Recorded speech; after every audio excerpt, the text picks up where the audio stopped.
Hey, we're back.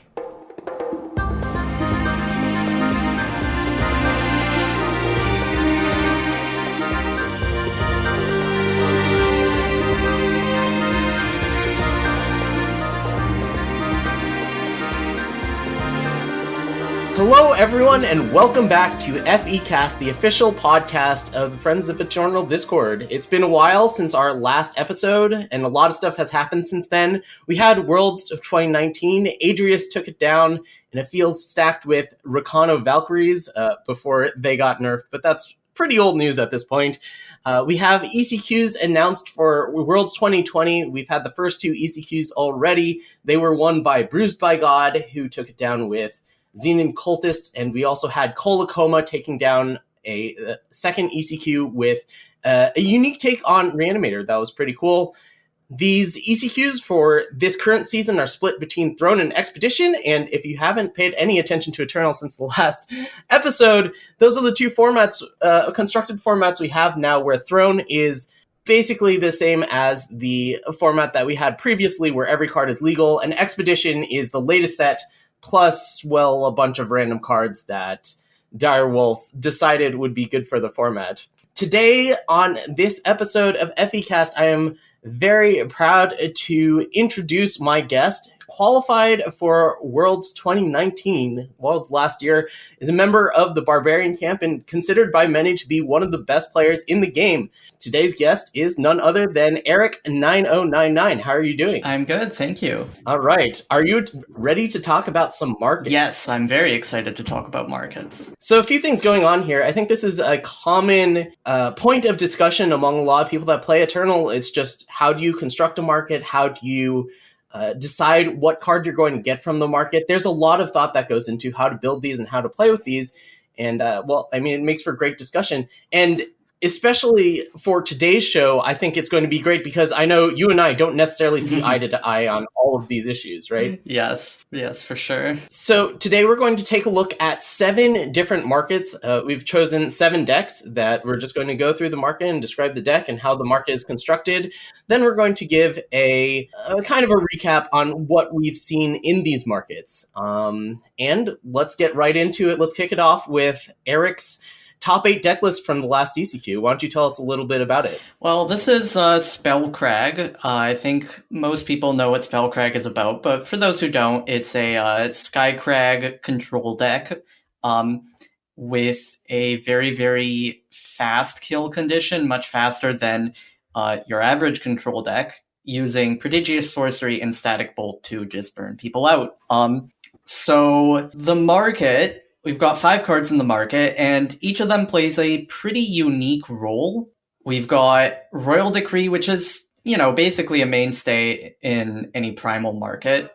Mostly here as an answer to Icaria and some other hard to deal with late game threats. We've got Hailstorm, which is there as an anti-aggro tool with a few other applications.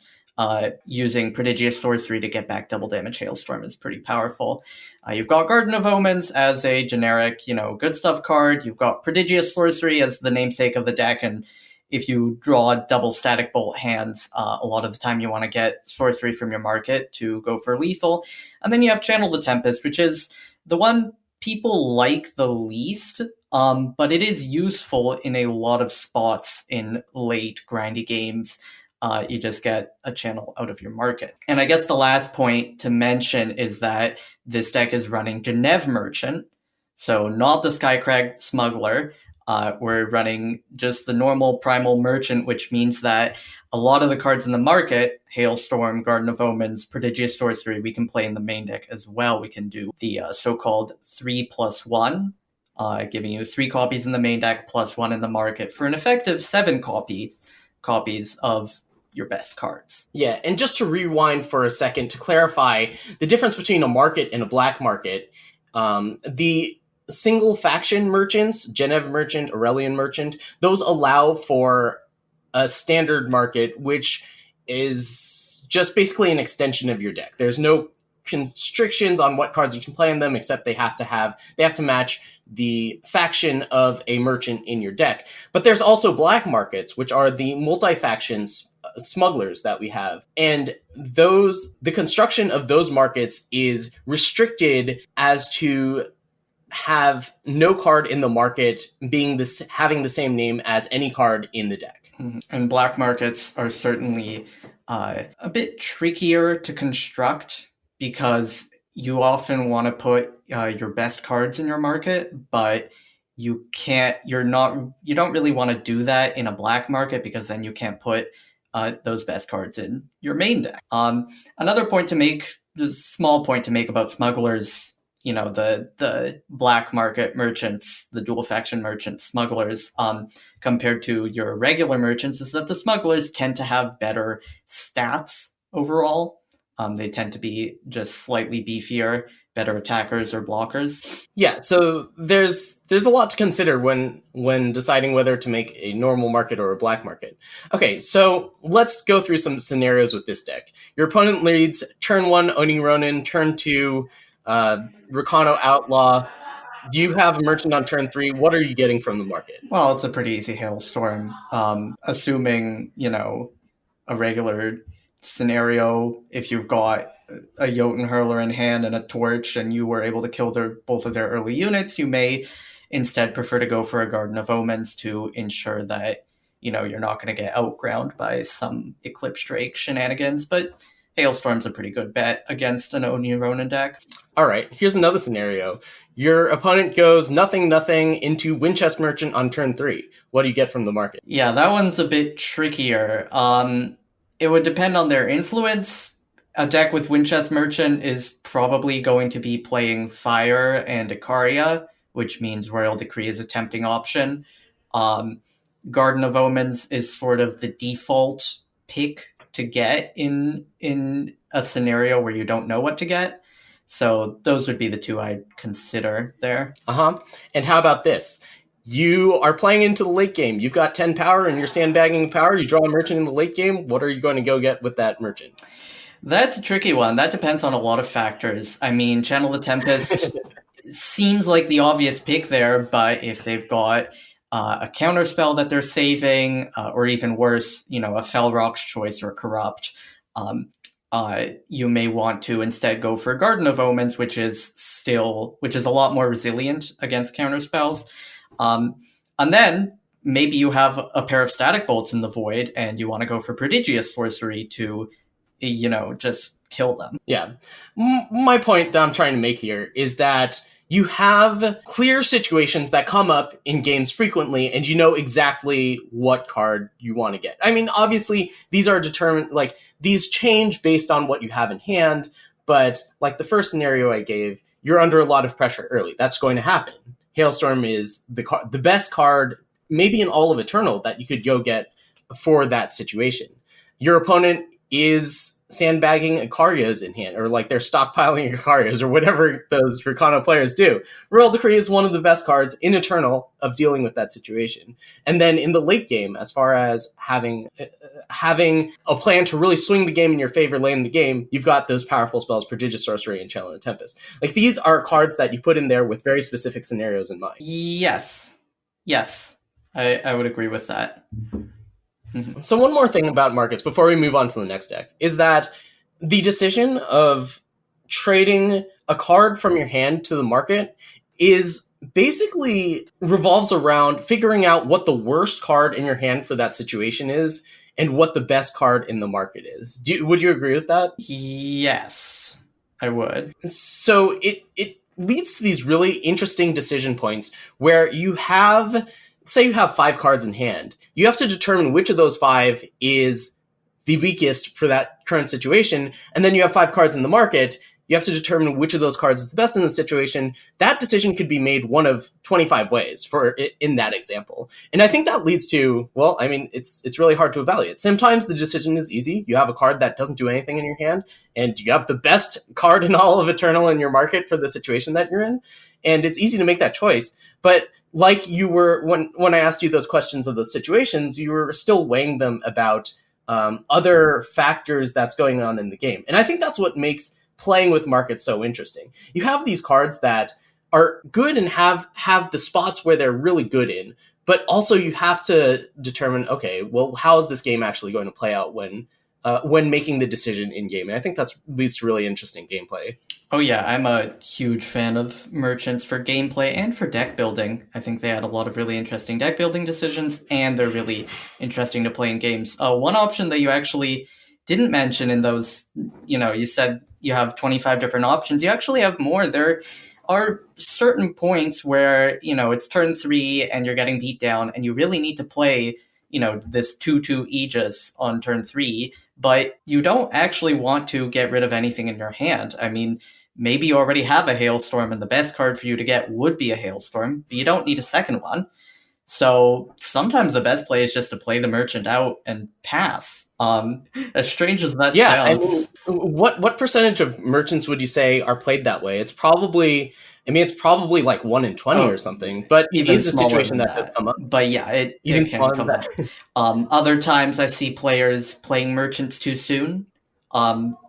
In general, if you're not under any pressure, you want to save your merchants really till the last moment, or for most of them, because then you're going to have more cards in hand, and you're going to have better information on what you want to get rid of. Right, exactly. For example, on turn 3, when you've only seen 10 cards in the entire game, that power, the 5th and 6th power in your hand, that's going to come into play at some point in the game, but it's easy to envision a scenario where you're flood out. You might be tempted to pitch that to the market, which might end up being a decision that you regret. But if you wait until you've seen 14 cards, if it's turn 7 and you've seen 14 cards, then the excess powers 8 and 9 might not be so useful for the game that you're playing. Yeah, for sure. All right, shall we move on to the next one? Sounds good. All right, so this is another top 8 deck list that I played in the first ECQ of the 2020 season. This is a cultist deck, and it uses even Dune Smuggler, so this is a black market. None of the cards in the market can match any of the cards in the main deck. So the cultist deck revolves around a lot of sacrifice effects, having a lot of expendable units in order to fuel powerful sacrifice effects. I think that's basically what it is, and it plays a game of attrition for the most part. The 5 cards in this market we have Arc of Soul, which is one of the new cards, one of the cards with the new mechanic of bargain, where if it's in your market and you hit someone with a cultist, then you get to cast it from your market, which is that's a very powerful effect. But essentially, the cards that you might be getting with the Smuggler are limited to 4. They are Edict of Makar, Carve It, Solar Dragon, Vara, Fate Touched, and Emblem of Grodog. So, just wanted to say something about the bargain mechanic, that it's so far they've only printed 5 cards with the bargain mechanic. Each one corresponds to a different faction and a different tribe. And the requirements vary slightly. So Arc of Soul only requires you to hit the enemy with 1 unit, a cultist in this case. Some of the other ones require you to hit them with 2 units. Yetis for the primal one, elves for the shadow one, etc. Yeah, and we'll see more extreme uses of bargain in the market later, but for here, it's essentially a card. It's a market slot that is reserved specifically for this card in situations where you hit opponents with the cultist.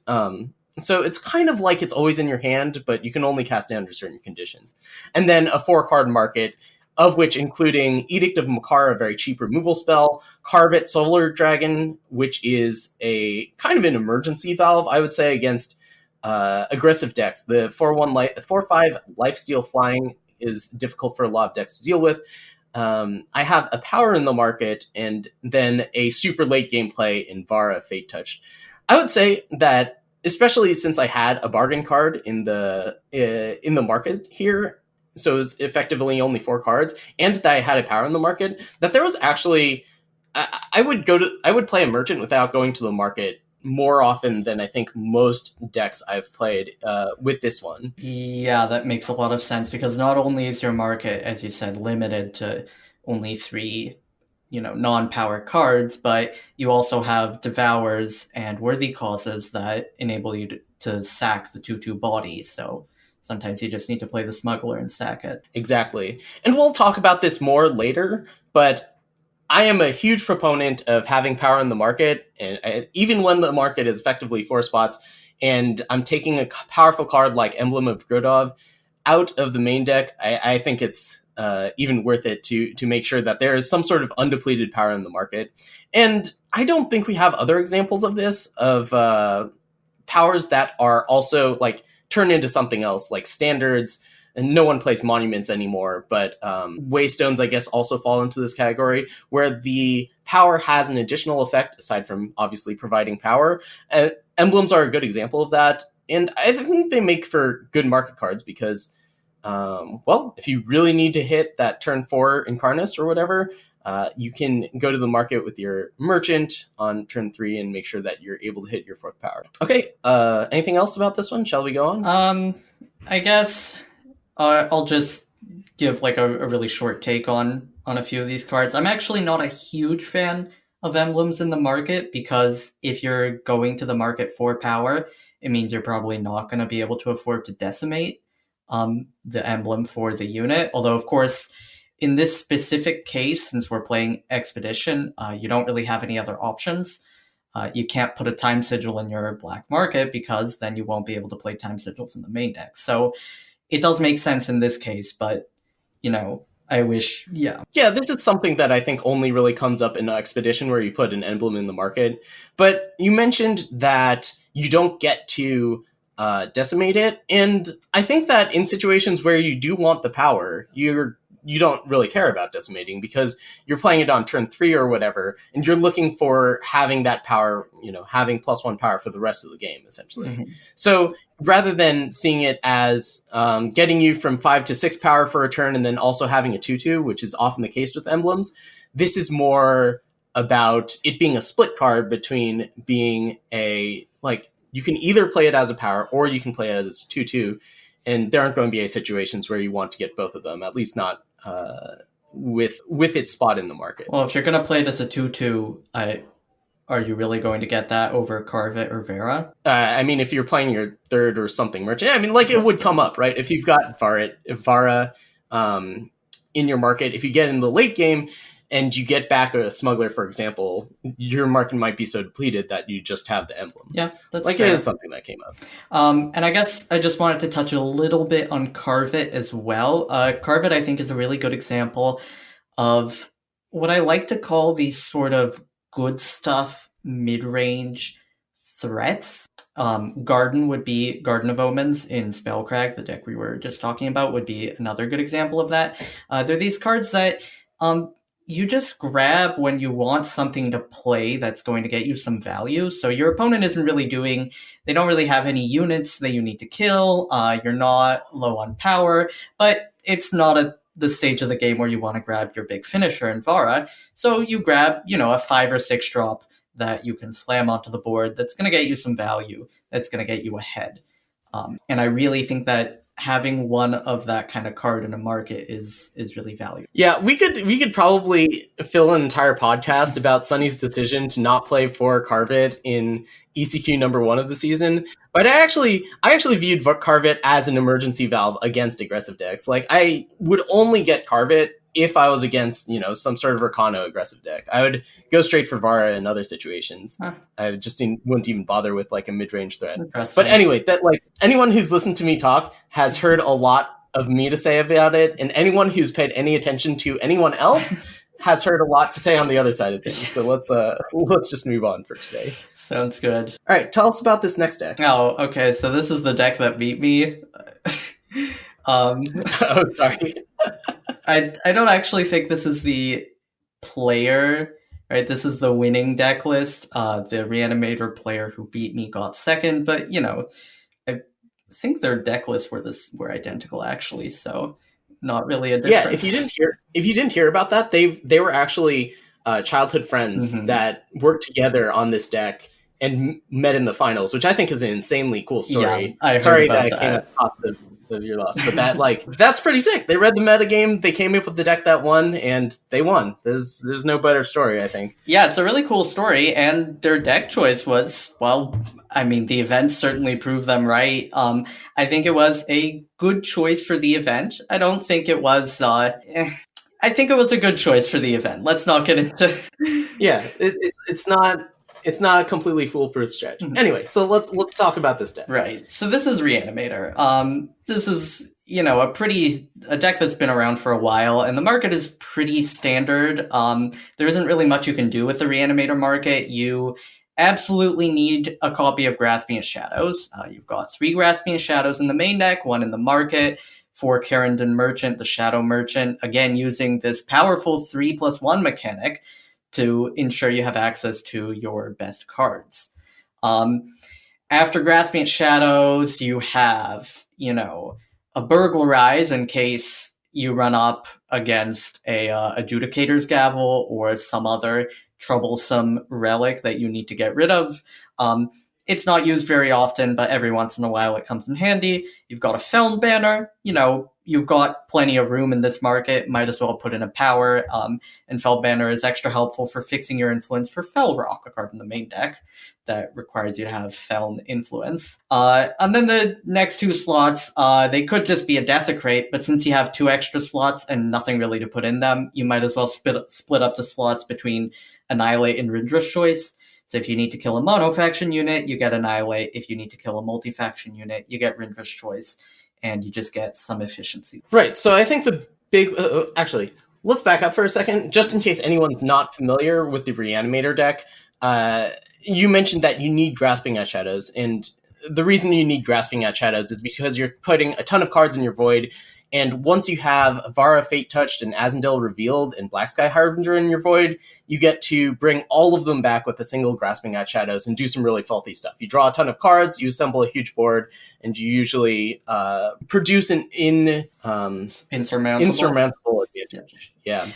Key card there, actually, that most people don't pay attention to is Back Alley Delinquent, because you've got all these big monsters, but you don't really have a way to protect them from, a Harsh Rule. You Grasping at Shadows, they Harsh Rule. You do it again, they Harsh Rule again. Eventually you're going to run out of steam. But Back Alley Delinquent, you get them back, you get some sabotages, you take away their Harsh Rules, and suddenly they don't have any answers. Right, and certainly this deck is it's impressive deck building. I think a lot of credit goes to Isomorphic for popularizing it to begin with. But let's talk about the market. So essentially, there are 2 cards. This is a combo deck. It's pretty much all in on the combo. Yeah. And there are 2 cards that in the market that really help with the combo. Annihilate, Rindra's Choice, and Burglarize all have nothing to do with the combo. Mm-hmm. They're just emergency valves in case you need to get those to survive. And it's very rare to get them as well. Very rare. Yeah. Most of the time, you're just going for Feln Banner if you need to make sure you have 5 power and you already have Grasping Shadows, or you're going for Grasping at Shadows because you already have the 5 power you need. Essentially, this market is just an extension, is just a way of making sure your deck has 7 copies of the most important card in it. Yeah, it's an extreme version of like the Skycrack deck we were talking earlier, how you have a card that is super important in Garden, but here that card that you're trying to get 7 copies of is the only focus of the deck. Oh yeah, or basically. Yeah, for sure. So you mentioned that we're not playing Desecrate in this market. It has Annihilate and Rindra's Choice instead, which essentially, well, this was back when Desecrate only cost 2. It essentially is marginal upgrades to Desecrate, and then we have a Burglarize. These are the 3 best cards at doing what they do. Annihilate kills single faction units better than any other card. Rindra's Choice kills multi-faction units better than any single card. And Burglarize is like the only option to deal with relics, which can be problematic for the Reanimator strategy. I think this is just an example of these are the only cards that could possibly matter. We don't need to answer a wide range of situations. We just have these 3 things that we care about, and these are the 3 slots that we're going to dedicate the market slots for. Yeah, the thing about markets is that you really, I generally look to have 1 or 2 reactive cards in my market. This is getting a bit into market theory, but I generally look to have 1 or 2 reactive cards in my 3 is a bit of a stretch, and as you can see here, 3 is where you start to get some overlap. So Rindra's Choice and Annihilate are certainly very efficient at what they do, but if there were some other card that you really wanted in the market, you could easily cut the Annihilate, cut the Rindra's Choice, put in a Desecrate, and the Desecrate sort of, covers all of your bases. And you got to pay a little more life, sure, but you get an extra market slot, which can be really valuable. But the thing is that there really isn't anything else that Reanimator wants to put in the market. There just isn't. So you might as well waste that market slot to, get slightly more efficient removal spells in there. Yeah, exactly. And I think that this is something you basically only see for combo decks.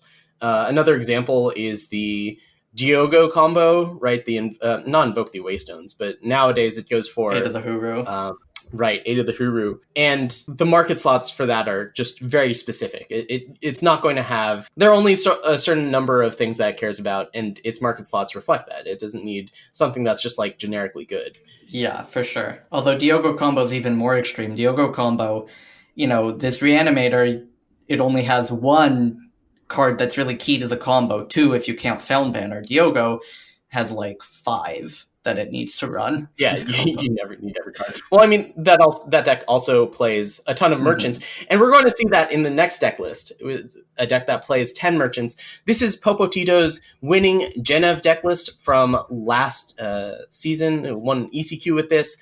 And it's really interesting. The Genev decks are known for playing lots of merchants because of the existence of Jotun Hurler and Joe of the Endless Hordes, 2 cards both with fate that create an additional card that is often useful. Jotun Hurler creates a snowball and Joe creates a treasure trove.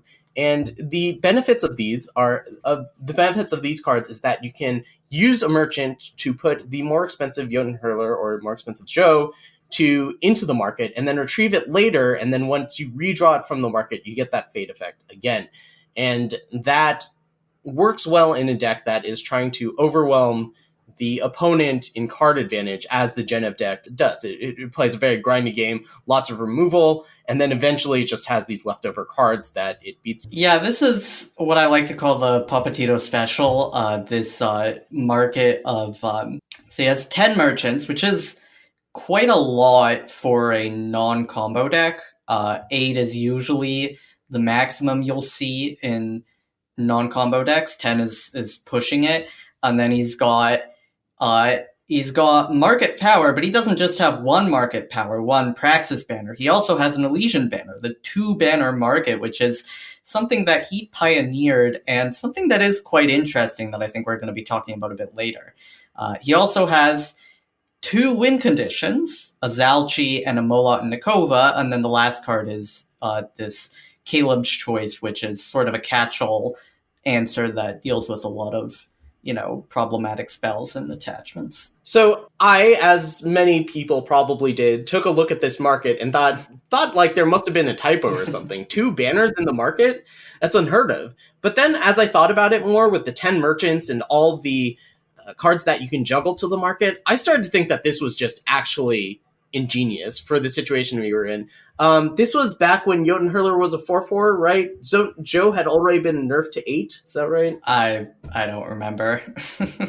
Okay. In any case, just the fate cards are extremely powerful, overloading on merchants, not playing 4, not playing 8, but 10 merchants in order to maximize this juggle. I call it juggling, where you put a card into the market, you get it back, and you get the fate effect again. To maximize the value you get off of that with the 10 merchants. That was just like deck building that we hadn't yet seen, at least not to this level. And I think it was really clever, and I think it worked. Obviously, it worked out really well for Popotito. It worked out really well for Popotito, who ended up playing in Worlds. Yeah, although I think the main reason Popotito did so well in that tournament were some of the main deck tech choices with Hailstorm and Scorpion Wasp to beat the Huru Palace decks, but that's a different topic. Something I just wanted to touch on here is that most Genev or FTP decks would play 25 power and 4 copies of Seek power. And this is where Popotito really found the room for the 9th and 10th smugglers and the extra removal options that I just talked about, is that he cut the Seek powers and instead he put an extra banner in the market. And this is an interesting trade-off, because on the one hand, it means you're basically locked into getting at least one banner out of your market every game. because you're just not running nearly enough power to play your 6 and 7 drops, to play your 6 drops. So you're always going to need to be getting power out of the market. But on the other hand, it means your deck is really, really, really heavy on gas. So in the late game, you're not going to be drawing any seek powers. You're going to be drawing these merchants that can get your big win conditions instead. Yeah, so the ideal situation for this deck is you open a hand with 3 power, you play a merchant on turn 3, get your 4th power, play a merchant on turn 4, get your 5th power, and then hopefully by then you've drawn your 6th power for like Howling Peak or Heart of the Vault or whatever. So like I think it's pretty clear the path that is going to happen with this deck, where you are getting a power the first couple times of the market, because you're not going to use a 7 drop or an 8 drop, and then eventually you play the 7 8 drop and use those to win the game. So in a way, it's kind of like the combo market, in that it's not looking to react to a bunch of situations. It's just using the market. Well, it is different though. I do agree with you there that it's really, you don't see Equivocate, you don't see Displacement, you don't see any of these removal spells. It's just, I've got my power and I've got my finishers and I've got the one Caleb's Choice in case there's something weird going on. And that's it. Yeah, but I think it's a unique application of the market, in which the market is kind of an extension of the deck. You're playing so many merchants. You're going to have access to the market many times every game. You're using the market space as a way of bouncing off the Zhou and the Odin Hurler, and using it as a way of generating card advantage while making sure that you hit your power drops. It's difficult to combat card advantage on this, and I think Puppeteer did a great job of abusing it. I'm not as high on it as you are. I think it's certainly an innovation, and I think that it's potentially the right place to take some decks, but I think it does have its own drawbacks, pretty significant ones. The primary one I would say is, well, what happens if you don't hit your 3rd power? You're playing 25 power, and with that little, that's the minimum amount of power you can play. Sure, you've got some strategizers and Joes to help you filter a little, draw into a few more cards, but there are going to be games where you just don't find a 3rd power, and you've got 2 merchants in hand. You want to get those banners, but you need to be able to play them. That's the first issue I'd throw up, and the second issue I'd point out is that if I don't love being pigeonholed into having to market for power, it is, almost free to put away a Jotun Hurler or a Zhou, but it's not completely free. And even if it were completely free, then what you end up is with a fancy Amber Acolyte, right? So you play a 3-mana 2/2, you put away this blank piece of cardboard, and you get a power out of your market. Now, of course, these are Amber Acolytes that in the late game are going to be useful, but there's still Amber Acolytes, and I don't love playing with Amber Acolyte. I don't love having to play a 3-drop just to get my power. I think it's a trade-off. I think there's reasons to do it. I think there's reasons not to do it. Not having removal in your market, I think, is really painful. Not having any mid-game value threat, right? Like, your mid-game value card is a banner. Yeah, it is a very inflexible strategy, at least with being able to adapt to certain situations. We talked about, with the first deck that we talked about, how the decision to go to the market changes based on the situation, and that's just not here, right? Mm-hmm. There is no real decision. You're going to be making the same market choices at each stage of the game. And it's not really based on what's happening in the game. It's just how long the game has been going on for the most part. Yeah. Actually, we're spending a lot of time on this deck, but this deck really is a really good example of an interesting market. One reason I think Papatito constructed his market like this is because of Aurelian Merchant. Aurelian Merchant, another, breakthrough that Papatito pioneered is playing Aurelian Merchant in FTP. Most FTP decks were playing, 4 Howling Peak Smuggler and 4 Genev Merchant at the time. Papatito was like, no, we're going to play the actual best merchant in the game, Aurelian Merchant. And He was right. I think Aurelian Merchant is a great fit for FTP. But the problem with Aurelian Merchant is that it's the best merchant, but it's got the worst market options. Time market cards are terrible. You've got Banner, you've got Zalchi, and that's it. If you want to market Equivocate, well, you're playing Howling Peak Smugglers, so then you can't main deck it. And Equivocate is basically your only hard removal spell, so you need to be main decking it. So you can't do that. And that's really difficult. So what Papatito was like, well, if I can't have a good market, then let's have a good main deck and let's have a market that's just giving me power and finisher. And that really is really smart, I think. Yeah, it's a very extreme application in the market, and well, we haven't seen anything like this since then, and we certainly didn't see anything like this before. All right, on to the next one. I'll go ahead and talk about this deck because this is one that I built. This is a Praxis deck that back in the Karos days, if you will, when Heart of the Vault was dominating the world at 6 power, and it also had good Praxis cards to go with it. Basically, this is a ramp deck. It plays a bunch of units early on. You've got Initiative Sands, Devotee of the Sands, Trailmaker, Aurelian Merchant. You're trying to get up to a lot of power for cards like Heart of the Vault and the Market Karos Grand Champion. So this was a black market. It has both East Annex Smuggler and Aurelian Merchant.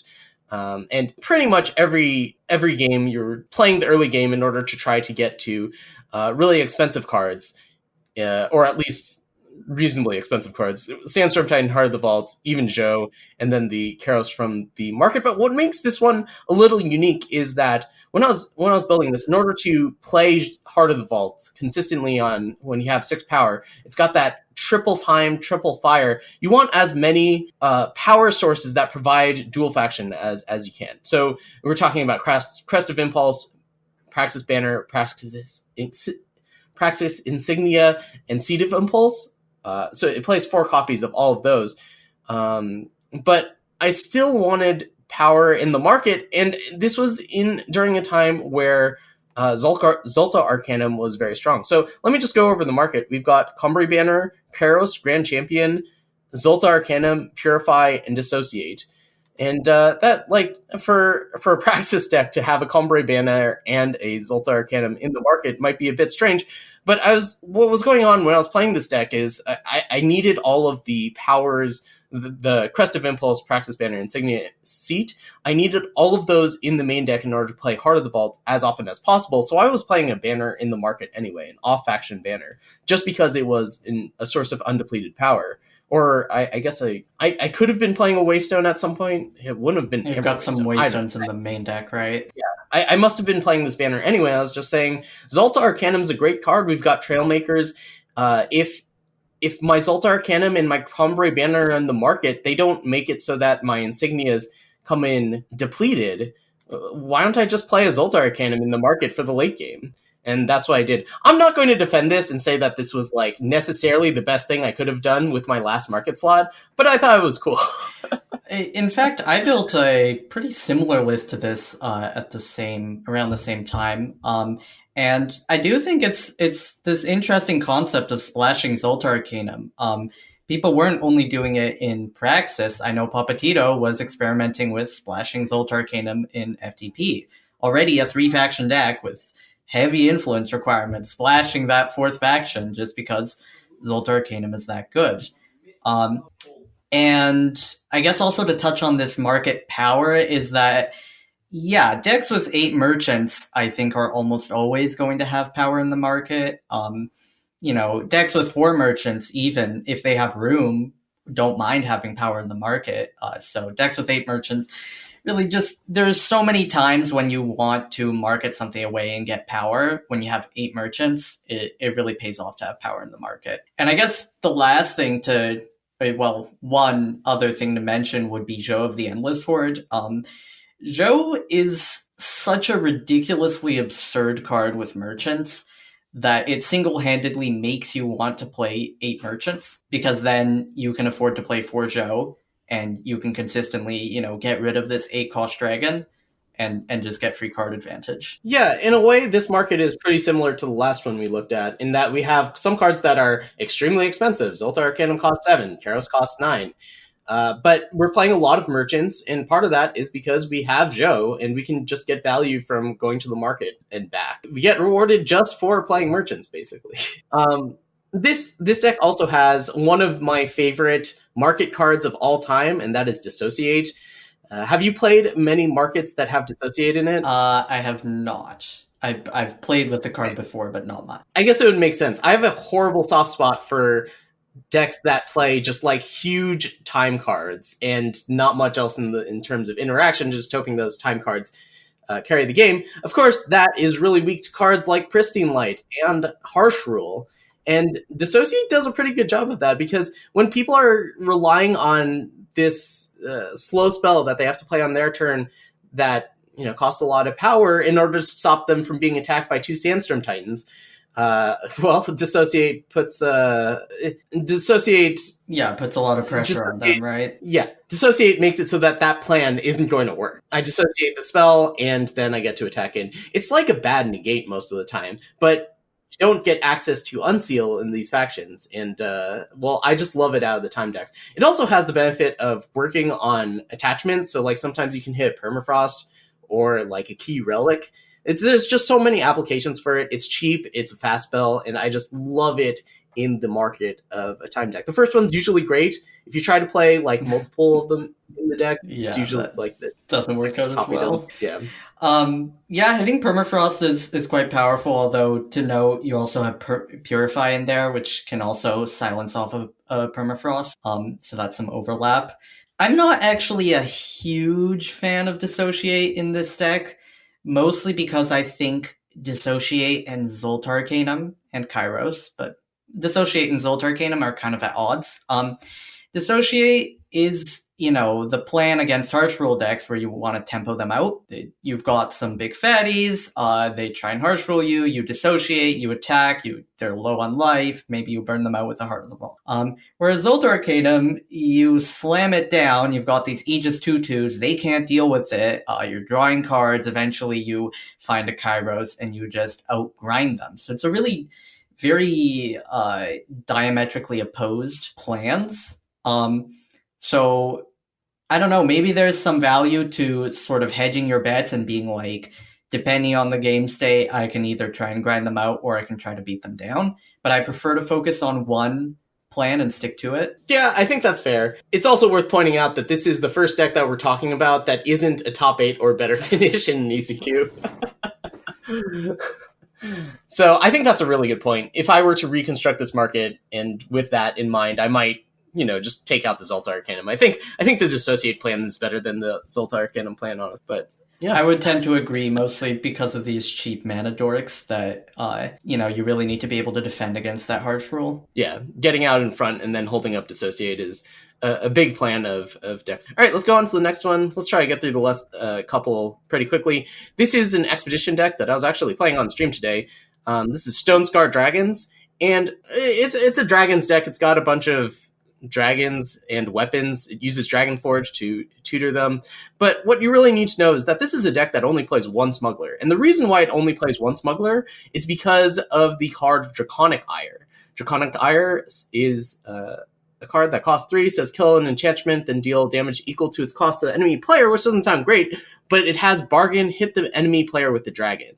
So something that'll come up pretty frequently is you play a Eclipse Dragon, you attack, they permafrost it, you play a second Eclipse Dragon, and you attack, and you play Draconic Ire to free up the first Eclipse Dragon. Well, you have Stuff to wait like that. Another turn to do that, but yeah. Yeah, you can't do it on turn 6, but that is the idea. It's usually just an extension of your hand. It's a card you have access to almost every game, because there are so many dragons in this deck. As soon as you hit your opponent with one of them, you get access to Draconic Ire, which is a pretty useful card in a lot of situations. So the reason why this deck is only playing one Smuggler is because, well, you already have a card that costs the same amount as Smugglers, and I think does a better job of it in this deck, and that's Dragon. The 3/2 body of the Sunway Smuggler isn't really something that is taken advantage of much in this deck. There's a couple weapons, but the weapons have very specific cards that they want to go on, and, well, I mean, you're attacking in the air. I don't know, just the 3/2 is not that great in this deck. It's just there as a vessel to make sure that you can have a market with the Draconic Iron. You actually you don't get access to the market in the deck building stream unless you have a Smuggler or a Bargain card in your main deck. So I have to have the Smuggler in the deck in order to make sure that I have access to this extremely powerful card that is in my market, but kind of functions outside of market. And then the rest of the cards in the market, Edict of Makar, Edict of Shavka, Waylay, Emblem of Makar, I can only ever go to the market once per game. So I want to make it the most impactful trip to the market that I can. So Edict of Makar, very specific at targeting time or justice cards. Edict of Shavka, same thing for Primal or Justice. Waylay, specifically just for the Vara Reanimator deck, and Emblem just as power for the market. So I'm actually a really big fan of this. You want to play the really powerful Bargain card, because Bargain cards are so powerful. Having access to a free card is just insane. But you don't actually have room for 4 Smugglers in your deck. You don't want Merchants in your deck. It's rare, but some decks don't want Merchants, and I think that this deck is one of those. So you only play the 1 Merchant that gives you access to the market, allows you to play the Bargain card, and then you just fill the rest of the market, the other 4 slots, with, whatever, some efficient tech options. It's not really going to come up very often anyways. Really, I agree with all of these market options. I guess the only one I'm not 100% sure of is this Emblem of Makar. I think with only 1 Merchant, I might want to have, something... I can't think of what off the top of my head, but some kind of threat. Maybe a hostile takeover. I agree with that. Emblems are just so powerful in the main deck that giving up the 4 emblems in the main deck for 1 in the market with the 1 Smuggler, yeah, that's definitely something I'm considering. So, I don't know, are you familiar with the player Monero, who was playing a mostly fire Rakano deck that had both bargains in the market? Yes, I am familiar with it. Yes, so I think that's a more extreme version of this. Unfortunately, I never was able to get the deck list for that.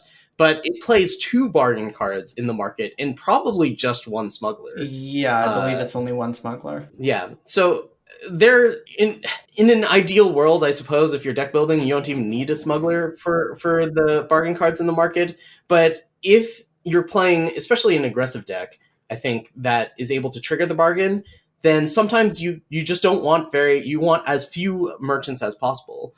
As in this case, there's only 1 Smuggler to enable essentially just the bargain in the market and a bunch of very situational cards.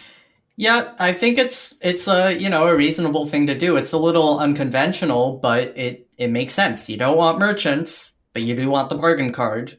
You run 1 merchant that lets you run the bargain cards. Makes a lot of sense to me. As for Monero's deck, if I recall correctly, the main flaw I saw in that deck was that the influence was a little difficult. It was terrible. Yeah, the influence was a little rough, and I also, 2 bargain cards means you need a pretty large amount of both of those tribes, and that's going to be a little difficult as well. So I'm not 100% sure on that, but certainly it's an avenue that's worth exploring, is this idea of, decks with taking full advantage of the bargain cards, and, we don't really care about merchants. In fact, that's another point, is that the more bargain cards you have in your market, the less useful merchants are. Because if you've got 2 bargain cards taking up room in your market, then you only have 3 other market slots left for, actual real cards.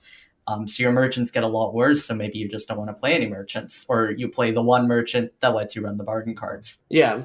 Well, when I deconstructed and tried to figure out what Monero was doing with their deck, it was just like a huge revelation moment where I didn't even realize that this was a thing that you could consider, like, as far as your deck building goes, of only playing 1 Smuggler in order to enable just the bargain card in your market. I think it opens up a lot of doors for future deck construction, knowing that is something that you can do. Yeah, it's definitely a good option to have available. All right, let's go on to this last deck list. Why don't you tell us a little bit about it? Well, this is, it's fairly stock FJS list from the previous ECQ, piloted by Zach, ZDCH.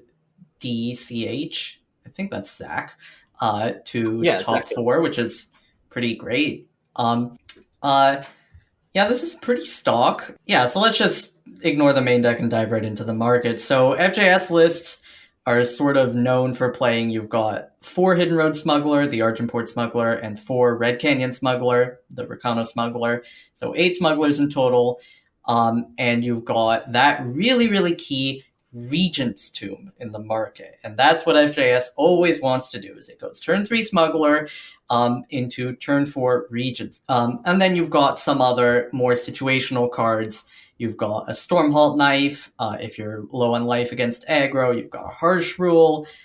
You've got a Deep Forge Plate, and you've got a Pristine Life. And there's a few things to unpack here. I guess first we can talk a bit about Regent's Tomb. Regent's Tomb is kind of the perfect, mid-game value card. I don't know. What do you think about Regent's Tomb? Yeah, it's the card that they're trying to play on turn 4 of every game where things are going well. So essentially, you have 8 copies of it with 4 of each smuggler, and Regent's Tomb is a card that's also not great in multiples, right? Oh, yeah. You can't play it, or like playing a second Regent's Tomb when you already have one on the field is not terribly useful. So going smuggler into Regent's Tomb is that's the game plan, and you have 8 ways of doing that. Mm-hmm. Regent's Tomb is a tricky card to use because if you get it, landed on an empty board, it's really powerful. It's going to get you multiple cards. But you can't play it if it's not an empty board because it's going to get killed. Sometimes you need to play the Regent's Tomb anyways and maybe get a power and let your opponent kill it, but it's a tricky card to use, and it's a card that's not very good in the main deck. You don't want to get multiples. It's bad in the late game. Most of it's only good if you're ahead. It's bad in a lot of spots, but it's very, very, very, very good in that window of opportunity on turn 4 against a slow deck that hasn't developed very much. It's really good there. So it's really the perfect market card, to be honest. Yeah, and it does something that I think is opposed to everything else the deck is doing. Everything about this FJS deck is good at catching up, right? It's got a lot of efficient removal. It's got a lot of good cards that are good on defense. And then it has this Regent's Tomb, which is the exact opposite of that.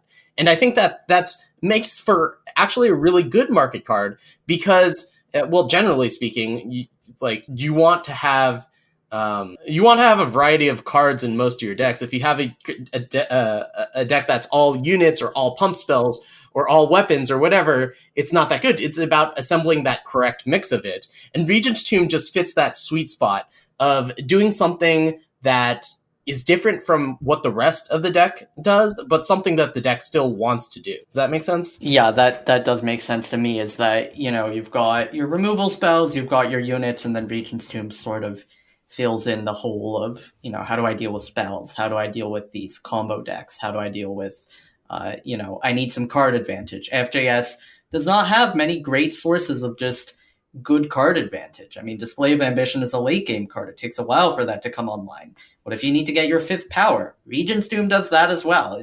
It's power in the market. It's a mid-game threat. It's anti-combo. It just fills in so many holes. And I guess that can segue into the second thing I want to talk about with FJS markets is, well, what about the other cards? Because Regent's Tomb, that one does a lot, but the other cards are important too. And I think this is really the hard part with FJS markets, is what do you put in the other 4 slots?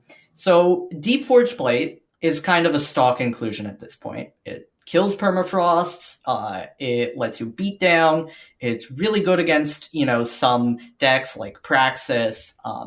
It just a great card and really good card to have in your market. Stormhalt Knife, nice anti-aggro card, gains you some life, might kill an enemy Ikaria. Another great card to have in your market. I think that one's pretty stock too. And then the last 2, Harsh Rule and Pristine Light, these are the ones that I'm not convinced of, because this is where you these cards have a lot of what I like to call overlap. They do the same thing. Harsh Rule, 5 power, kill all units. Pristine Light, 3 power, kill all units with 4 or more attack. That's kind of the same effect. If you didn't have Pristine Light, you'd just get Harsh Rule, and it would do basically the same thing. Or if you didn't have Harsh Rule, you'd just get Pristine Light, and it would do basically the same thing in most scenarios. So this is a case where I think you're wasting a bit of a market slot having both of those. If there is another card that you could put in the market that would be useful. I'm not sure if there is. Yeah, is there anything... So there's nothing off the top of your head you would replace one of these two, but you might think about replacing one of these two effects that overlap for an effect that is unique in that the deck doesn't necessarily supply on its own, or that isn't accessible from the current market. Yeah. There we go. A good replacement for one of these would be Adjudicator's Gavel. Oh, yeah. Yeah, that would have been a really good replacement for this one, right? Yeah, definitely for this tournament. And just in general, Gavel helps you a little more against combo, which, as we saw from this tournament, is FJS's weak spot. Combo can be a tough matchup for FJS. They only have Regent's Tomb to interact with combo with that Sabotage, so having another nice anti-combo card in Adjudicator's Gavel. Yeah, and especially for this one, against Reanimator, Regent's Tomb isn't really good. It's like all you have against them, because you're firing off a Sabotage in the dark. If they don't have the Grasping at Shadows in their hand, and they if they have more than one, it just doesn't do anything. Yeah, against smart Reanimator players, they might hold their Merchant until after you play the Tomb, and then they go Merchant and grab the Grasping. It's not enough to just Tomb them. You also need to be attacking them and beating them down. And if you played a Tomb on turn 4, well, then you gotta wait until turn 5 to play maybe a Vara, and they've got little dudes to sack. And if you give them enough time, they're just gonna find another Grasping or hardcast a Vara, and then you lose anyways. So, Yeah. I think the idea, or the feeling that Regent's Tomb is a good card in this matchup just goes to show how desperate that this matchup is against Reanimator if you don't have a Gavel or something in the market to really shut them down. Oh yeah, I completely agree. Although one thing to note is that Harsh Rule is not the worst. Harsh Rule and Pristine Light aren't the worst against Reanimator. Yeah, that's true. All right, so there are 7 deck lists, which I think most of those deck lists had pretty distinct things with what they were trying to do with their market, and there's just a lot of different ways to approach it. What are some common themes that we can, wrap the last 40 minutes of what we've been talking about with markets together with? Markets are really complicated. I think markets are often going to be the core of a deck. I see a lot of people who are like, oh, here's this cool deck, and then, oh, right, now we need to make a market. Let's just throw some cards in the market. And I don't think that's the way you usually want to approach things. I think you usually want to approach things the other way, is how can I build around my market? Because markets are so powerful. How can I build around my market? And then the rest of the deck sort of comes together from there. I guess looking at these deck lists, I would separate a few of them. Your Dragons list with that bargain mechanic, the single smuggler, Papatito's list, the Papatito special, the double banner. Those are sort of, I would say, the unconventional markets. They're really just unconventional. They're doing some weird stuff.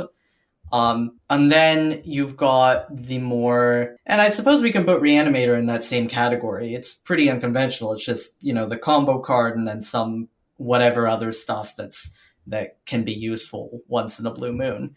And then we've got, your normal markets. We've got FJS, we've got Praxis, we've got Xenon, we've got Spellcrag.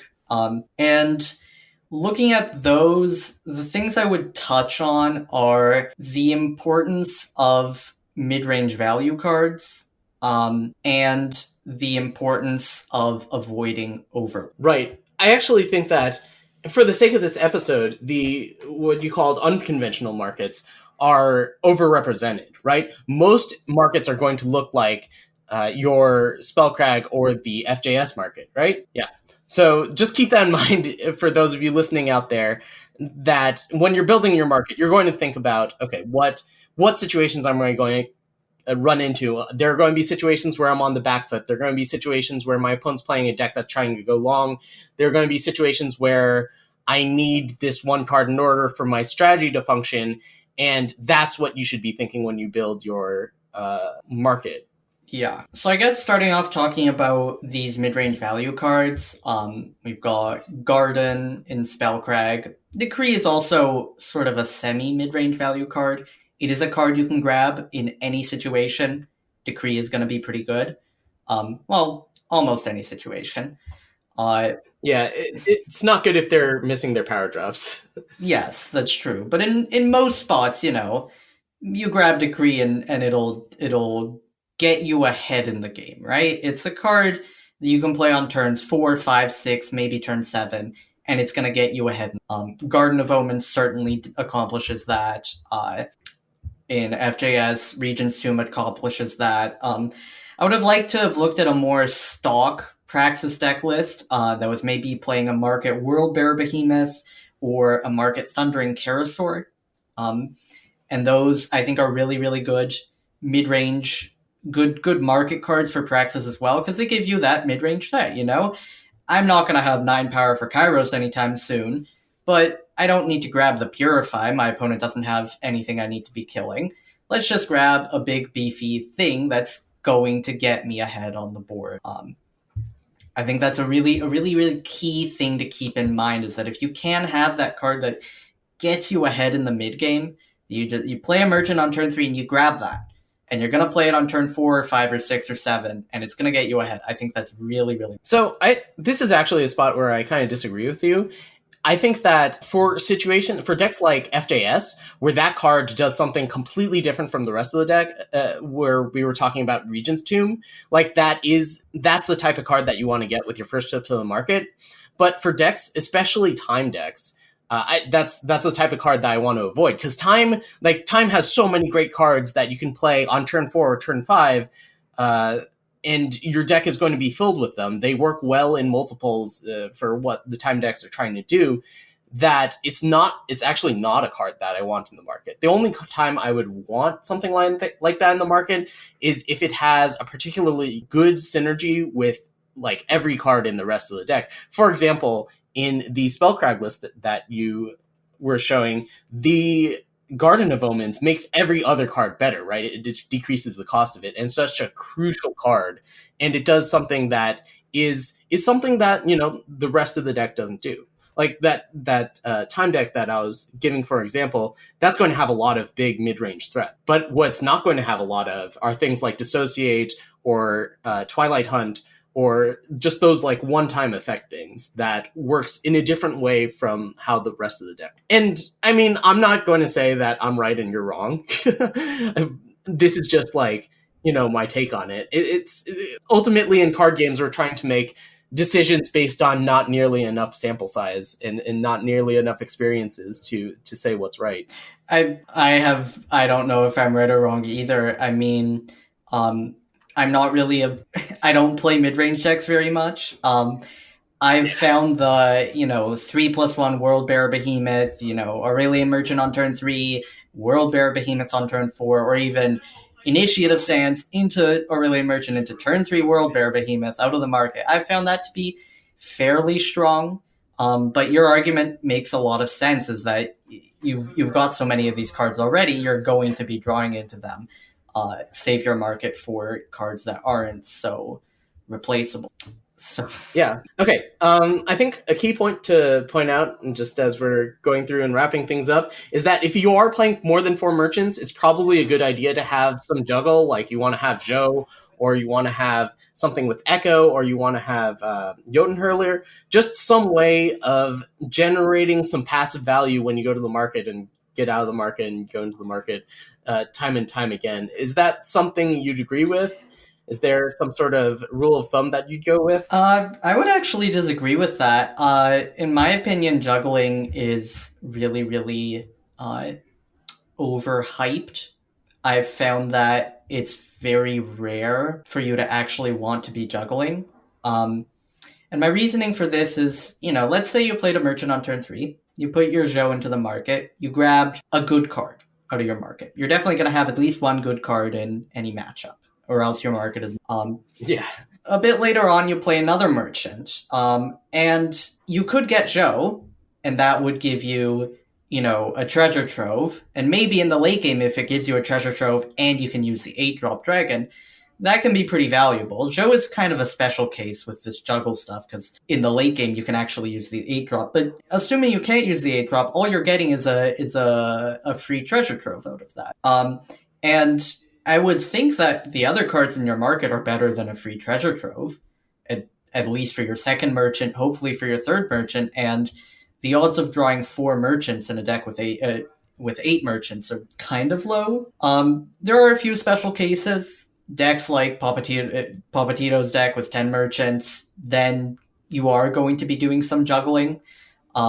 Decks FJS with Display of Ambition, you're going to be doing more juggling than normal. But decks with only 8 merchants, and no ways really to get them back or to bounce them or what have you, I think it's really rare for juggling Zhou to be correct. And if it is correct, then maybe something's wrong with your market, because you should have some good cards to be getting. That's a really good point. All right, well, I'll consider that for my future deck building, I guess. Continuing to wrap up, I think that cards with unique effects, for me, that's like cards that have effects that aren't good in multiples but work well with like the rest of the deck. Those are like the ideal market cards for me. I mentioned things like Twilight Hunt or Dissociate. Like, those are not good cards in multiples. If you open a hand with 3 of those, you are pretty embarrassed. Yeah. Though I feel like those make good market cards. They do something that really swings the game, but you only want to play one of them in a game. Yeah, situationally powerful. Yeah, Regent's Tomb would be another example. Garden of Omens isn't very situational, but it is very powerful and very unique, so it would sort of fit in that same category. I totally agree with you. These unique effects that are situational, I think, are really good market cards. Yeah. And finally, I think it's really important to know your deck. You mentioned this earlier about how it's not about building a deck then a market, but building, the market is a big part of the decision of how you're building your deck. Like, for example, if you're building a combo deck, we saw the Reanimator deck where the Grasping at Shadows is a key part. You need that card in order for the deck to run. Another example, I think, is the Diogo deck, which we didn't go over today. That one really just absolutely needs the cards from its market for that combo to finish. So you really have to know what the needs of your deck are, and the market's going to be a big part of that. Yeah. Okay. Well, this has gone on really long, but I think we've had some great discussion. We were going to talk about power in the market, but I think I'm just going to send a link to my rant about that from my stream. And if you would like to come talk about any of this stuff with us, stop by the Discord. It's available to everyone. I'm there all the time. You're there all the time. We've got a lot of other like really friendly people that are not only willing to help out people that have questions, but also to bounce ideas off of. More than once I've gotten a great idea out of the Discord and been like, hey, maybe I should explore this further. Yeah, me too. I love the Discord. It's a great community. There are a lot of really, really powerful decks that get posted here that are really interesting. Great people, like, props to you for founding it. This community is really good. Thank you. I am honestly flattered by what it's grown into. It's about a year old now. Actually, I think this might be we're recording this on January 14th. I think the Discord, the Friends of Eternal part of the Discord, which is what it has evolved into, started on January 13th, 2019. So this is really basically the anniversary of it. I'm just so happy that so many people have gotten such great use out of it. All right, so there will be a link to the Discord in the description. Eric, do you have any plugs for yourself or people or events that you care about? I guess I can plug my team, the Barbarian Camp. We're a cool team. And I was going to plug the Discord, but you did that for me. So no, I'm good. All right. And as I always ask, stream when? I actually did a stream a while back. Oh shoot, I missed it. Yeah, it was a sort of test stream. It was pretty short. I'm still figuring stuff out. But I might do it sometime. All right. Well, I'm sure that everyone is going to be looking forward to that and figuring out what all your secrets are. Thanks everyone for listening. My name is Sunnyvale. You can catch me on Twitter at twitter.com/Sunnyvale. That's where I post like all of my random thoughts and complaints and all that stuff. And you can also catch my stream at twitch.tv/Sunnyvale. Thanks for listening to the Friends of Eternal podcast. It's good to be back. I can't promise that we're going to be on a weekly basis. It does take a lot of time, but boy, having Eric as a guest, having the opportunity to have Eric as a guest and being able to talk about such a deep issue. I mean, like, I feel like we weren't repeating ourselves a ton. We were just like going on to another layer, another layer, another layer of complexity in these markets. And it's just like, geez, we've been talking for over an hour now. So thanks for listening. Hopefully there will be more FECast in the future. And until next time, we will see you in the friend zone. See you later. See you.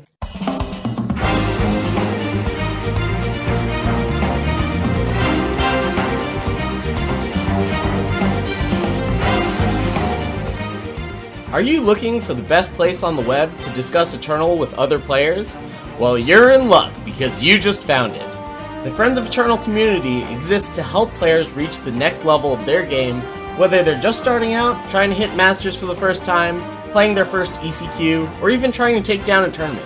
We're players of all experience levels, but we cheer each other on to succeed in our respective endeavors, whatever they may be. So stop on by the Discord and come hang out with us. Thanks for listening to FECast, and until next time, we'll see you in the friend zone.